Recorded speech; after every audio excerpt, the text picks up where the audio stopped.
Dari Utsman ibn Affan berkata, aku mendengar Nabi SAW bersabda, sesiapa yang membaca Bismillahilladzi la yadurru ma'asmihi syai'un fil ardi wala fis sama' wa huwas sami'ul alim, yang bermaksud dengan nama Allah yang dengan namanya tidak ada sesuatu pun yang dapat memberikan kemudaratan di bumi maupun di langit. Dialah yang maha mendengar lagi maha mengetahui. Sebanyak 3 kali, maka dia tidak akan ditimpa bala yang datang secara tiba-tiba sehingga subuh. Dan barang siapa yang membacanya ketika subuh sebanyak 3 kali, maka dia tidak akan ditimpa bala secara tiba-tiba sehingga petang, iaitu malam. Hadis rawahu Abu Dawud menurut Syekh Syu'ib Al-Arnud. Hadis ini adalah hasan. Assalamualaikum warahmatullahi wabarakatuh, dan salam sejahtera buat semua pelajar yang sedang mengikuti tuition online Perlis Mengaji pada pagi ini. Okey, alhamdulillah bertemu kembali dengan cikgu dalam slot ekonomi SPM. Okey, nama cikgu Nur Akilah binti Cik Ismail dari SMK Datuk Jaafar Hassan, Bukit Keteri Perlis. Okey, pada pagi ini cikgu akan teruskan lagi slot ekonomi SPM kita dengan tajuk kuasai pengiraan mudah. Baik, cikgu tahu mungkin ramai di antara pelajar yang mengalami masalah dalam menjawab soalan-soalan yang melibatkan pengiraan. Okey, apakah puncanya? Okey, so hari ini cikgu akan cuba bantu kamu dengan kita akan tengok teknik-teknik yang mudah untuk menguasai pengiraan yang mudah saja dalam ekonomi. Okey, dalam ekonomi ni kita ada pelbagai teknik menjawab, ada pelbagai kemahiran yang kamu perlu kuasai. Kalau ada student yang ikut cikgu daripada slot yang pertama, cikgu cover teknik menjawab sehinggalah teknik menjawab pengiraan. Okey, dan juga dalam ekonomi kamu perlu menguasai teori, perlu pandai melukis keluk, dan juga kamu mesti perlu menguasai teknik untuk mengira. Okey, dalam ekonomi hanya melibatkan pengiraan yang mudah saja.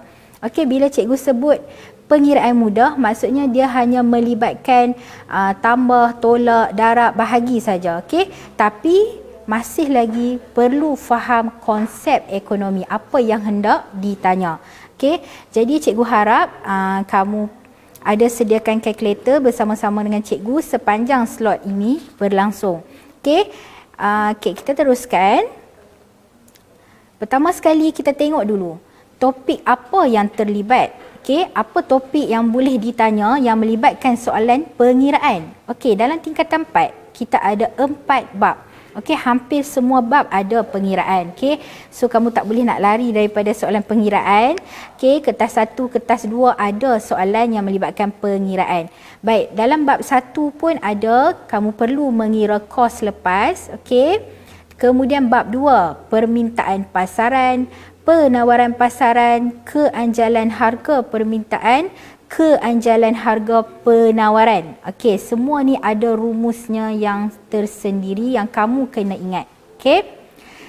Tingkatan 4 lagi, bab 3. Okey, makin banyak. Bab 3 banyak yang kamu perlu kuasai. Kamu perlu tahu mengira upah benar, faedah, untung, pendapatan boleh guna, pendapatan boleh cukai, cukai pendapatan individu, bayaran ansuran bulanan, belanjawan peribadi dan juga dividen. Okey, hanya pengiraan yang mudah saja. Baik, bab 4. Okey, bab 4, bab yang terakhir dalam tingkatan 4 pun banyak juga yang kamu perlu tahu, iaitu kos pengeluaran, di mana kamu perlu tahu mengira jumlah keluaran, keluaran purata, keluaran marginal, kos tetap, kos berubah purata, jumlah kos, kos purata, kos marginal, untung ekonomi dan juga produktiviti. Okey, antara semua bab ni yang mana yang kerap ditanya dalam SPM? Okey, yang kerap sekali ditanya di dalam SPM ialah antaranya bab 4, kos pengeluaran, okey, jumlah keluaran, keluaran purata, keluaran marginal, sehinggalah kos marginal adalah soalan yang kerap ditanya. Jadi kamu perlu menguasai rumus-rumusnya. Okey, perlu hafal, perlu ingat. Okey. Dan juga bab 3 yang kerap ditanya juga, kertas 1 dan juga kertas 2. Okey, upah benar, untung, okey, pengiraan untung dah keluar tahun lepas SPM, pendapatan boleh guna, okey, itu yang kerap ditanya, dan juga belanjawan peribadi, bayaran ansuran bulanan juga. Okey. Bab 2 yang kerap ditanya ialah keanjalan. Sama ada keanjalan permintaan ataupun keanjalan harga penawaran, kamu perlu menguasai rumus. Okey. Dan juga kos lepas. Kos lepas ni silibus yang barulah, pun ada ditanya tahun lepas dalam kertas 1 dan juga kertas 2 tak ada, kertas 1. Okey. Baik, jadi secara keseluruhannya, apabila soalan melibatkan pengiraan, yang paling penting sekali kamu kena menguasai rumusnya. Okey, kalau kamu tidak menguasai rumus, kalau kamu tak ingat rumus, macam mana kamu nak jawab soalan pengiraan? Okey, jadi nak tak nak kenalah hafal rumus. Okey, dan untuk pengetahuan kamu, rumus tidak disenaraikan dalam kertas soalan. Okey, kamu perlu ingat sendiri. Baik. Sebelum cikgu tunjukkan contoh-contoh soalan yang melibatkan pengiraan dan bagaimana kita nak kira, bagaimana kita nak jawab soalan-soalan tersebut, ada sedikit panduan umum, okey, untuk kamu menjawab soalan yang melibatkan pengiraan. Yang pertama, mestilah kena baca dan fahamkan soalan. Okey, ada soalan yang dia tidak melibatkan pengiraan, tapi dia suruh kamu baca saja meningkat dan menurun. Okey, tapi ada pelajar yang bila dia tengok data tu, dia kira nak kira aja kan. Okey, so kena baca dan fahamkan kehendak soalan, apa yang soalan nak. Okey, dan juga rujuk markah. Rujuk markah ni penting lah. Tengok markah, bila baca soalan, tengok markah, baru kamu tahu berapa banyak jawapan yang kamu perlu sediakan. Okey, selalunya untuk soalan pengiraan ni 1 markah, 2 markah, 3 markah. Kalau 5 markah pun dia mungkin melibatkan jelaskan. Okey, bila kamu mengira dan kena jelaskan. Itu banyak markah sikit lah, kertas 2. Okey. Dan juga mesti tulis rumus. Okey, setiap soalan pengiraan mesti tulis rumus sebab rumus ada markah. Okey, rumus tu membantu kamu sebagai panduan sebelum mengira. Okey. Kemudian kiralah jawapan kamu menggunakan kalkulator. Tekan kalkulator elok-elok, okey, jangan careless, dan apabila dapat jawapan akhir, pastikan kamu menulis jawapan dengan lengkap dengan unit ataupun RM ataupun kilogram ataupun RM juta, USD dan lain-lain mengikut kehendak soalan. Jangan biarkan jawapan akhir kamu hanya angka sahaja, okey, sebab jawapan yang tidak lengkap akan mengakibatkan kehilangan markah. Jadi sayanglah apabila jawapan akhir kamu salah, kosong dekat jawapan akhir, kamu tak akan dapat markah penuh lah. Kamu hanya dapat markah jalan kira ataupun rumus sahaja. Jadi sayang, okay, sebab careless. Jadi pastikan baca soalan elok-elok dan tulis jawapan dengan lengkap. Okey, sebelum cikgu ke soalan, contoh soalan, kita tengok dulu topik yang melibatkan pengiraan tingkatan 5. Okey, bab 1. Okey, tingkatan 5 ada 2 bab saja. Bab 1 ada pengiraan yang melibatkan cukai langsung, cukai tidak langsung, hasil bukan cukai. Okey, sebelum nak kira, kamu kena tahu dululah jenis-jenis cukai baru boleh kira. Okey. Dan juga bab 2 yang kerap ditanya ialah imbangan pembayaran dan juga kadar pertukaran asing.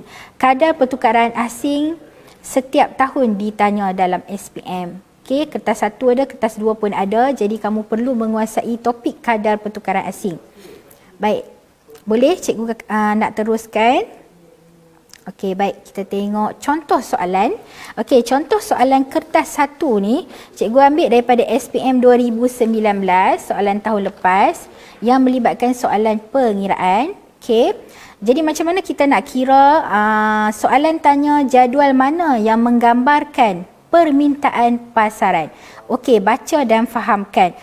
Keyword dia di sini dia suruh kira permintaan pasaran. Okey, dia suruh kira permintaan pasaran. Jadi bagaimana kita nak kira permintaan pasaran? Sebelum kamu nak kira permintaan pasaran, kamu kena faham apa itu permintaan pasaran. Okey, permintaan pasaran diperoleh dengan menjumlahkan secara mendatar. Bila cikgu sebut jumlah, maksudnya kena tambah. Okey, nak tambah apa? tambah kuantiti yang diminta oleh setiap individu dalam tingkat harga. Okey, ada berapa tingkat harga di sini? Kalau kamu dapat tengok dengan jelas nah, ada 3 tingkat harga.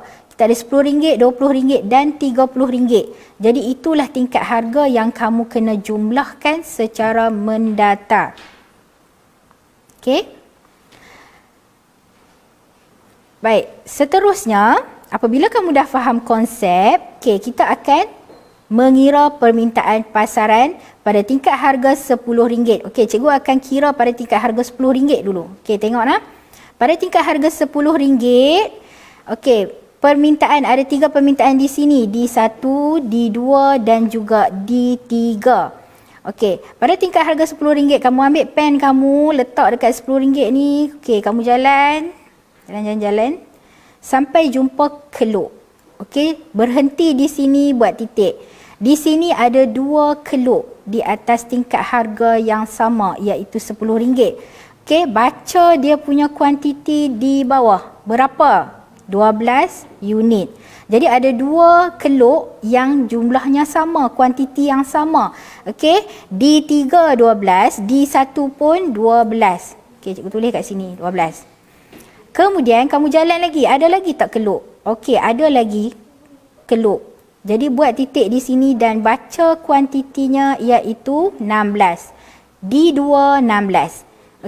D1 12, D3 12, D1 12, D3 12, D2 16. Jumlahkan ketiga-tiga permintaan tersebut. 12 campur 12, 24 campur 16, kamu akan dapat 40 unit permintaan pasaran bagi tingkat harga RM10.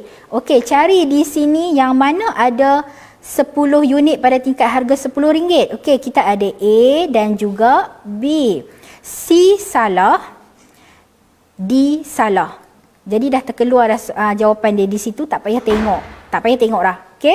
Baik, kita teruskan lagi sebab kita ada 2 jawapan yang kita kena pilih. Kita tengok lagi pada tingkat harga RM20. Buat macam tadi. Pada tingkat harga RM20, ambil pen, letak dekat sini. Jalan. Jumpa keluk, berhenti, buat titik. D1, baca kuantiti dia. Kuantiti dia berapa? 2. Ada lagi keluk. Jalan lagi. Jumpa 2 keluk. Di atas tingkat harga yang sama, iaitu D2 dan D3. Baca kuantiti dia, iaitu 8 unit. Jadi ada 2 keluk di situ. D2 8, D3 pun 8. Maka kamu kena jumlahkan. D1 2 unit tambah 8 10 tambah lagi 8 18. Jadi permintaan pasaran bagi tingkat harga RM20 ialah 18 unit. Cari di sini yang mana ada 18. B. So A ni dah salah sebab 10 unit. Jadi jawapan dia ialah B. Jadi kamu tak perlu dah nak kira sampai habis sebab kita dah dapat jawapan. Boleh kalau kamu nak kira sampai habis kan, kita nak test tengok betul ke tak. Tengok pada tingkat harga RM30. Ambil pen macam tadi. Jalan. Jumpa keluk, berhenti, buat titik. Berapa kuantiti dia? 5. So D2 ialah 5. Jalan lagi, jumpa titik yang ketiga, D3.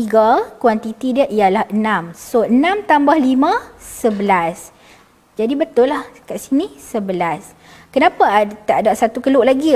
Tak ada satu keluk sebab tiada permintaan pada D1. Jadi 2 keluk saja, 2 permintaan saja yang terlibat.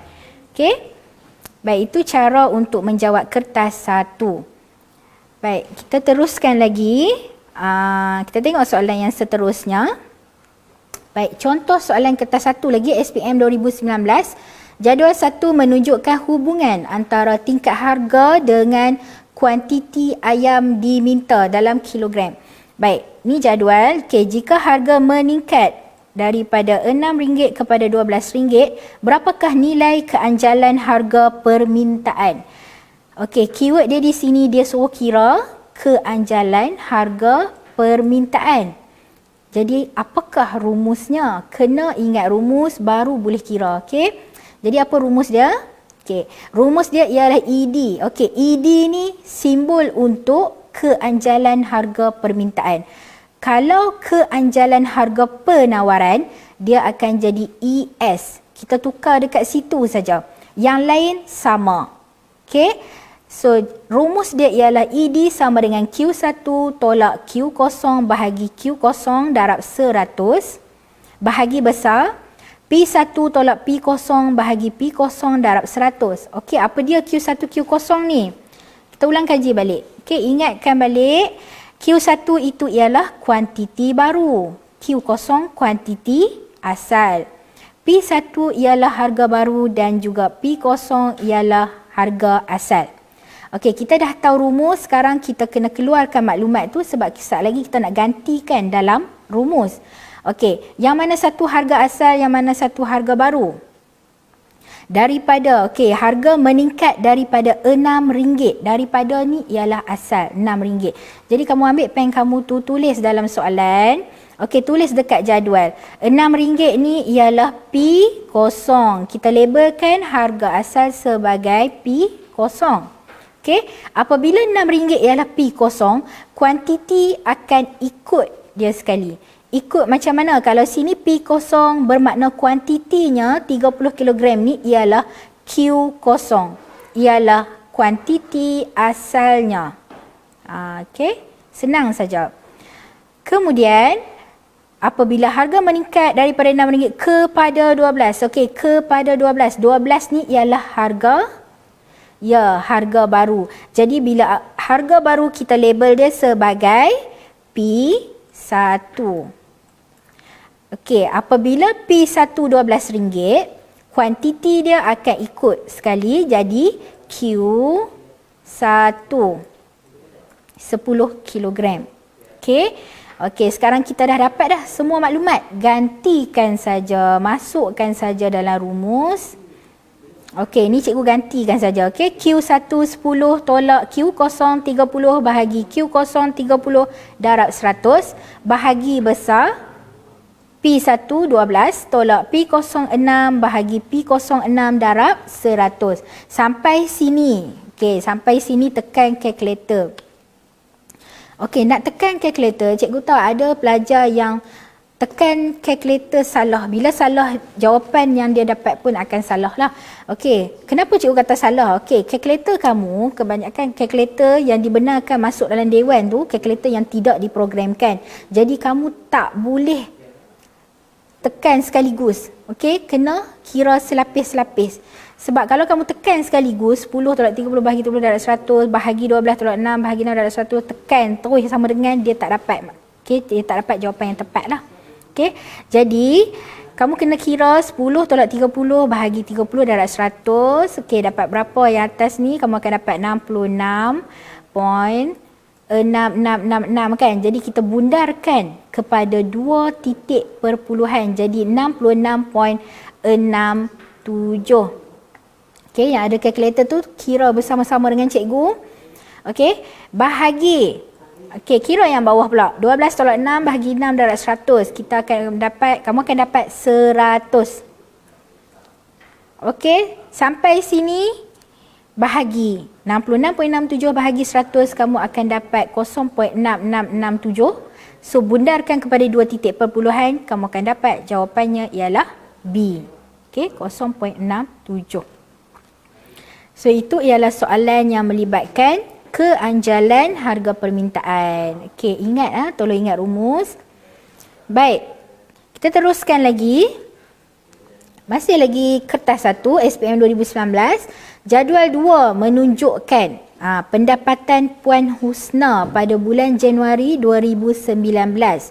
Berapakah pendapatan faktor produktif Puan Husna pada bulan tersebut? Okey, keyword dia di sini. Dia nak suruh kira pendapatan faktor produktif. Okey, kita buat sedikit ulang kaji. Apakah itu pendapatan produktif? Okey, sebab dalam jadual tu bukan semua pendapatan produktif. Jadi kamu kena pilih yang mana satu. Okey, barulah kita boleh jumlahkan. Okey, pendapatan individu terbahagi kepada dua, iaitu pendapatan faktor produktif dan juga pendapatan faktor tidak produktif. Okey, soalan tanya produktif. Faktor yang produktif ni ialah faktor pengeluaran, iaitu yang terdiri daripada pemilik tanah, buruh, modal dan juga usahawan. So faktor pengeluaran ni menerima ganjaran yang produktif, dalam bentuk sewa, upah, faedah dan untung. Dan kalau dia ada buat pelaburan, dia akan dapat dividen. So itu adalah pendapatan-pendapatan yang produktif. Maksudnya yang terlibat dalam aktiviti pengeluaran, yang kena bekerja baru dapat duit. Yang kena ada bangunan yang boleh disewakan, yang kena ada premis, kena ada rumah, yang kena ada tanah untuk disewakan, barulah dia dapat pendapatan yang produktif. Seterusnya, pendapatan yang tidak produktif. Tidak produktif ni untuk mereka yang tidak memberi apa-apa sumbangan pun dalam ekonomi, tapi dia dapat duit. Contoh, pelajar, suri rumah, pesara. Contohnya mereka dapat dalam bentuk bayaran pindahan lah. Bayaran pindahan ni contohnya bantuan awal persekolahan, wang saku, ataupun biasiswa untuk melanjutkan pelajaran yang tidak memerlukan dia bayar balik, pencen, itulah contoh-contoh untuk pendapatan yang tidak produktif. Bila kamu dah faham dah konsep dia, so pilih yang mana satu pendapatan yang produktif. Kita tengok dekat sini. Upah, nak dapatkan upah perlu bekerja. Jadi dia adalah produktif. Sewa diterima. Nak dapatkan sewa mestilah ada tanah ataupun bangunan ataupun rumah untuk disewakan. So dia adalah pendapatan yang produktif. Baik, bantuan anak melanjutkan pelajaran ke IPT, bantuan awal persekolahan, pemberian anak. Ini cikgu cakap tadi, dia ialah pendapatan yang tidak produktif, sebab dia tidak memberi apa-apa sumbangan, dia tidak perlu bekerja, tapi dapat duit. So tiga-tiga ni bukan pendapatan yang produktif. Jadi hanya dua saja di sini, 2000 campur 300, maka jawapannya ialah A, RM2,300. Ini yang cikgu maksudkan. Kalau kamu tak faham konsep, kalau kamu tak ingat, kamu akan dapat jawapan yang salah lah. Kalau kamu tak boleh nak bezakan yang mana satu pendapatan produktif, yang mana satu pendapatan yang tidak produktif. Kita ada satu lagi soalan kertas 1. Lepas tu cikgu akan tunjukkan kertas 2. Baik. Maklumat berikut berkaitan dengan kos purata, jumlah keluaran dan harga seunit bagi firma maju murni Berhad. Kos purata yang diberikan RM20, jumlah keluaran 150 unit dan harga jualan seunit RM21.50. Soalan, berapakah keuntungan bagi firma tersebut? Keyword dia keuntungan. Macam mana nak cari keuntungan? Baik, ingat rumus. Ini rumusnya. Untung sama dengan jumlah hasil tolak jumlah kos, tetapi tidak diberikan dalam maklumat. Tiada jumlah hasil, tiada jumlah kos. Jadi kita perlu mengira terlebih dahulu jumlah hasil. Macam mana nak kira jumlah hasil? Jumlah hasil sama dengan harga jualan seunit darab jumlah keluaran. Kemudian kira jumlah kos. Kos purata darab jumlah keluaran.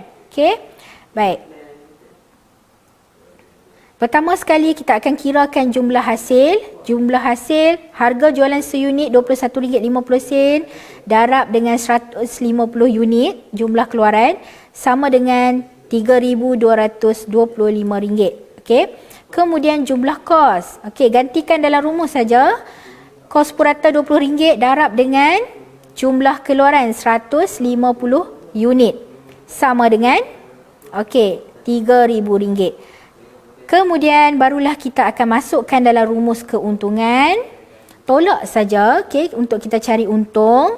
3,225 tolak dengan RM3,000, maka jawapannya ialah 225. So jawapan dia B. Itu keuntungan. Kalau kamu dapat negatif, maksudnya rugi. Okey, kalau jawapan kamu negatif lah. Baik. Seterusnya, okey, kita masuk kertas 2. Okey, kertas 2 SPM 2018 soalan kadar pertukaran asing. Okey, macam cikgu cakap tadi, KPA, kadar pertukaran asing ataupun KPA setiap tahun ada dalam soalan SPM. Sama ada kertas 1 ataupun kertas 2 lah. Okey. Baik. Mungkin ada pelajar yang masih belum sampai lagi lah. Mungkin ada guru yang masih lagi belum sampai lagi kepada silibus yang terakhir ni, KPA. Okey, tak apa. Kita belajar sama-sama. Okey, maklumat berikut menunjukkan perubahan kadar pertukaran asing antara ringgit Malaysia berbanding $1 Amerika Syarikat ataupun USD bagi tempoh 6 Januari sehingga 3 Februari 2018. Okey, pertama sekali kamu kena faham apa itu KPA. KPA ataupun kadar pertukaran asing ialah harga mata wang sesebuah negara yang dinyatakan dalam nilai mata wang asing. Okey, kita nak tengok kadar pertukaran asing antara ringgit Malaysia dan USD berapa. Okey, itulah kadar pertukaran asing. Kita nak tahu apabila kita convert, kita tukarkan nilai mata wang negara kita, okey, Malaysia, ringgit Malaysia ke negara lain berapa. Itulah kadar pertukaran asing. Okey. Dan kamu perlu faham sumber maklumat ni. Okey, dalam jadual ni dia bagi maklumat ni untuk tempoh 6 Januari sehingga 3 Februari. Okey. Okey, cikgu harap kamu dapat tengok dengan jelas di sini. Kita baca ringgit Malaysia per dolar Amerika Syarikat iaitu USD. Okey, di sebelah sini ialah ringgit Malaysia. Okey, yang di bawah ni ialah tarikh ataupun tempoh. Maksudnya KPA ni dia ada naik turun. Okey, dia tak tetap. Okey, dia ada naik turun dia. Okey, jadi sekejap lagi kita akan bacalah jadual ni mengikut tempoh. Okey, soalan tanya, berapakah kadar pertukaran asing pada 8 Januari 2018? Satu markah sahaja. Okey, kalau kamu tengok di sini satu markah saja, maksudnya dia tak tiada melibatkan pengiraan. Terus saja tulis jawapan. Jawapan di mana? Di dalam sumber maklumat ni. Okey, sebab tu cikgu kata kamu kena faham dan kamu kena pandai baca maklumat. Sebab jawapan ada di dalam sumber maklumat yang diberi. Okey, soalan tanya berapa kadar pertukaran asing pada 8 Januari? Okey, kita tengok di sini di mana 8 Januari? Okey, di sini 8 Januari. Okey, kamu boleh ambil pen dan bulatkan. Dan kamu akan ikut garisan ni, kita akan jumpa titik kadar pertukaran asing dia. Kamu baca saja. Berapa? 4. 4 apa? 4 ringgit Malaysia. Okey, sebab di sini ringgit Malaysia. Jadi cara nak tulis dia dalam bentuk persamaan kadar pertukaran asing. Okey, jawapan dia USD 1 sama dengan RM4. Okey, salin balik je jawapan tu. Dapat satu markah. Satu markah sahaja. Okey. Okey, ada pelajar yang tanya cikgu, kalau saya tulis RM4 saja boleh tak? Tak boleh. Okey, sebab tak lengkap. Bila tak lengkap, kosonglah. Sebab soalan pun satu markah saja. Okey, perlu tulis dalam persamaan kadar pertukaran asing, iaitu USD 1 RM4. Sebab kita nak tengok kadar pertukaran tu. Jadi kita nak tengok berapa nilai duit kita dalam mata wang asing. Okey, boleh? Okey, kita teruskan lagi. Masih lagi soalan yang sama, pecahan yang kedua. Okey, pecahan yang kedua. Syarikat Harmoni membuat pembelian sebuah mesin dari Amerika Syarikat yang bernilai 60,000 USD pada 8 Januari 2018. Pembayaran hanya dibuat pada 1 Februari 2018. Apakah situasi yang dihadapi oleh syarikat tersebut? Situasi. Apa yang soalan nak tanya kamu? Soalan hendak kamu menerangkan situasi di sini, adakah syarikat Harmoni ni untung ataupun rugi?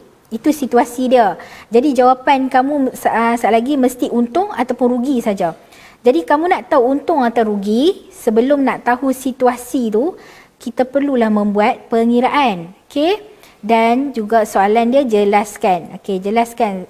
Sekejap lagi selepas kamu mengira, kamu kena jelaskan markah berapa? 4 markah. Okey. Sebelum tu kita akan kira dahulu. Okey, kamu kena faham soalan. Soalan ni, syarikat ni dia beli mesin pada 8 Januari. Tapi dia tak bayar on the spot. Dia bayar pada 1 Februari. Jadi kita kena kira dua tarikh ni. Baru kita tahu untung atau rugi. Okey, first kali kita kira dulu 8 Januari. Okey, 8 Januari. Pertama sekali tulis dulu persamaan kadar pertukaran asing. Barulah sekejap lagi kita nak tukar ke ringgit Malaysia. Okey. So tengok balik jadual tadi berapa 8 Januari di sini kadar pertukaran asing dia ialah 4 kan. Okey, tadi kita dah tengok 4. Jadi kamu tulis persamaannya. Kemudian barulah kita akan convertkan USD 60,000 ke dalam ringgit Malaysia. 1 USD sama dengan 4 ringgit.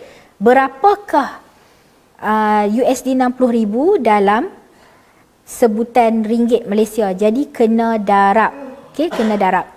USD 60,000 darab dengan 4 ringgit Malaysia bahagi USD 1. Okey, bila bahagi USD 1 dia akan dapat balik jawapan tu lah. So kamu darab, kamu tekan je kalkulator 60,000 darab 4, kamu akan dapat RM 240,000 satu markah di sini. Okey, untuk 8 Januari. Okey, 8 Januari nilai mesin tersebut dalam ringgit Malaysia ialah RM240,000. RM wajib tulis sebab kita nak convert. Okay, kita nak tunjukkan kita dah convert, kita dah tukarkan dah dalam ringgit Malaysia. Wajib tulis. Kalau tiada RM, kosong. Okay, baik. Kemudian kita kira pula untuk 1 Februari. Okay, dia bayar pada 1 Februari. Sebelum tu, tulis persamaan. Tengok berapa. Okay, 1 Februari di sini. Kita nak tengok berapa kadar pertukaran asing pada 1 Februari. Adakah masih sama? Tidak. Okey, nampak nilai duit kita sudah meningkat. Okey, RM3.90. Jadi persamaan yang baru USD 1 sama dengan RM3.90. Sebab apa cikgu kata ringgit Malaysia sudah meningkat di sini? Kamu nampak macam menurun kan? USD 1 RM4. Lepas tu 1 Februari USD 1 RM3.9 nampak menurun. Okey, dalam KPA kita akan baca dia terbalik. Kalau kamu tengok dia menurun, sebenarnya nilai duit kita meningkat. Okey, ringgit Malaysia kita telah meningkat. Okey, bila ringgit Malaysia meningkat, okey, kita tengok apa jadi dekat harga mesin tadi. Asalnya 240,000. Okey, sama juga macam tadi. USD 60,000 tadi kita darab dengan RM3.90 persamaan yang baru, kadar yang baru. Bahagi dengan USD 1. So darab je, tekan kalkulator, kamu akan dapat harga baru RM234,000 Malaysia satu markah. Okey. So kamu nampak di sini nah. Nampak di sini adakah kita untung atau rugi? Okey. Cari perbezaan. Okey, perbezaannya di sini kamu tolak 240,000 tadi, tolak dengan 234,000, kamu akan dapat RM6,000. Jawapan yang positif, maka kita dapat untung. Okey, jadi satu markah. So situasinya di sini untunglah satu markah. Sebanyak berapa? 6,000. Okey, kalau dia bayar pada 8 Januari, dia perlu bayar 240,000. Tapi apabila dia bayar pada 1 Februari, dia jimat RM6,000 sebab kadar pertukaran asing telah berubah. Okey, ringgit Malaysia telah meningkat. Okey, apabila soalan jelaskan, kamu perlu tulis dalam jawapan yang lengkap. Okey, setiap pengiraan ada markah, kemudian kita jelaskan, okey, syarikat Harmoni akan untung satu markah sebanyak RM6,000 kerana harga mesin dalam RM telah turun ataupun murah. Okey, syarikat boleh membayar pada harga yang lebih murah iaitu RM234,000 berbanding pada 1 Januari syarikat perlu membayar RM240,000. Okey, hal ini disebabkan nilai RM meningkat atau USD jatuh. Salah satu sajalah. Okey.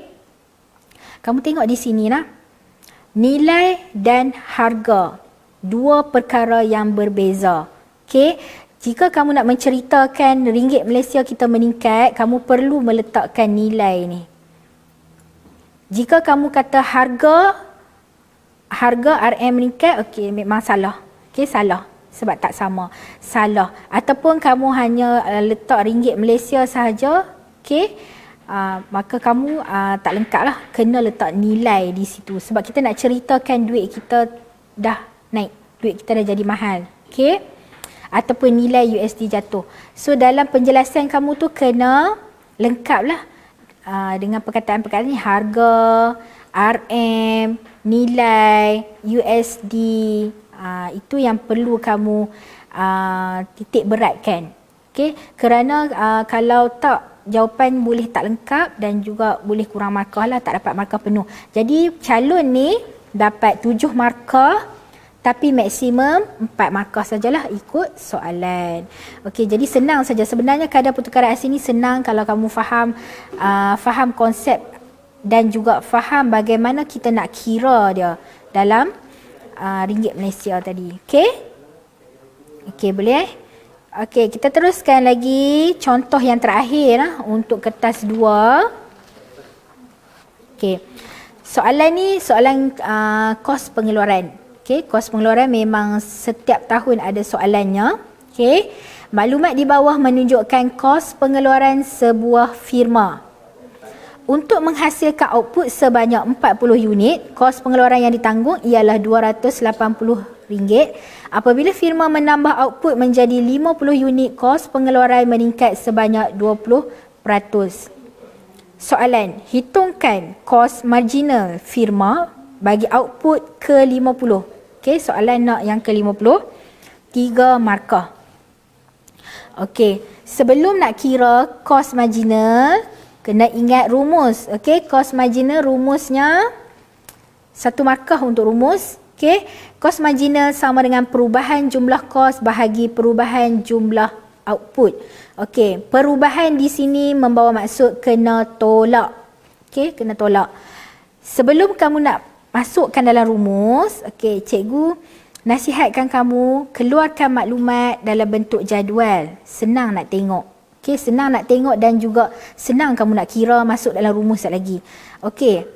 Buat 2 kolom output dan juga kos pengeluaran, salin balik saja maklumat ni. Okey, output 40 letak dekat sini 40 unit. Kos pengeluaran dia ialah 280. Okey. Apabila firma menambah output 50, kos pengeluaran meningkat sebanyak 20%. Dia tidak menyatakan terus kos dia berapa. Kamu kena kira terlebih dahulu. Okey, bagaimana nak kira? 20% darab RM280 tadi. Jadi kita akan dapat RM56. RM56 ni membawa maksud berlaku peningkatan sebanyak 56. Bila dia kata meningkat, kena tambah. Okey, kalau soalan kata menurun, kena tolak. Okey, so kena faham yang tu. Bila kita tambah, jadi jumlah kos pengeluaran yang baru ialah RM336. Okey, jadi kita akan guna 336 ni untuk masukkan dalam rumus tadi. Okey? Baik, sekarang kita gantikan saja, masukkan saja dalam rumus. Okey, tadi cikgu kata perubahan kena tolak. Nak tolak yang macam mana? Okey, kita tengok soalan tanya unit yang ke-50. Jadi kena mula dengan 50 lah. So, jumlah kos untuk 50 unit 336, tolak saja kawan dia ke atas. Kawan dia ke atas 280. Okey, tolak. Kemudian perubahan jumlah output, tengok dekat output, mula dengan 50 sebab soalan nak unit ke-50. Okey, tolak saja kawan dia ke atas, 40 unit. Tekan kalkulator, kamu akan dapat jawapan akhir RM5.60. Okey, tengok nah. Di sini wajib ada RM sebab soalan kos. Kos mesti RM dan sen. Okey. Kalau kamu tak tulis RM, kamu takkan dapat markah untuk jawapan akhir. Kamu hanya akan dapat markah jalan kira dan juga rumus sahaja, bergantung kepada markah. Okey, jadi sayanglah sebab kamu dah kira panjang-panjang, tiba-tiba jawapan akhir kamu salah disebabkan tak tulis RM sahaja. Jadi sayang. Jadi tolong jangan careless, okey? Tulis elok-elok. Kalau soalan kata keluaran, keluaran, jawapan akhir kamu mesti dalam unit sebab keluaran. Keluaran dengan kos benda yang berbeza. Okey, berbeza. Jadi kamu kena tengok soalan kos RM, keluaran unit. Okey? Baik. itu saja untuk hari ini. Dah habis dah. Okey, slot cikgu. Okey. Sebelum cikgu akhiri slot cikgu, cikgu ingin mengucapkan ribuan terima kasih kepada semua pelajar yang mengikuti slot cikgu daripada mula sampai habis. Terima kasih, dan juga cikgu doakan semua pelajar calon-calon SPM tahun 2020 okey, akan memperoleh keputusan yang cemerlang dalam semua subjek, khususnya subjek ekonomi. Okey, dan teruskan belajar. Walaupun kita dah nak masuk sekolah. Okay, selamat kembali ke sekolah kepada semua calon-calon SPM tahun 2020. Okay, teruskan belajar, jangan berputus asa. InsyaAllah jika ada lagi peluang bersama dengan Perlis Mengaji, insyaAllah kita akan teruskan lagi. Okay, dan cikgu ingin mohon maaf jika ada salah silap bicara sepanjang cikgu mengelolakan slot ekonomi SPM. Okay. Dan terima kasih kepada semua kru-kru yang terlibat pada pagi ini. InsyaAllah kita akan jumpa lagi. Terima kasih. Assalamualaikum warahmatullahi wabarakatuh.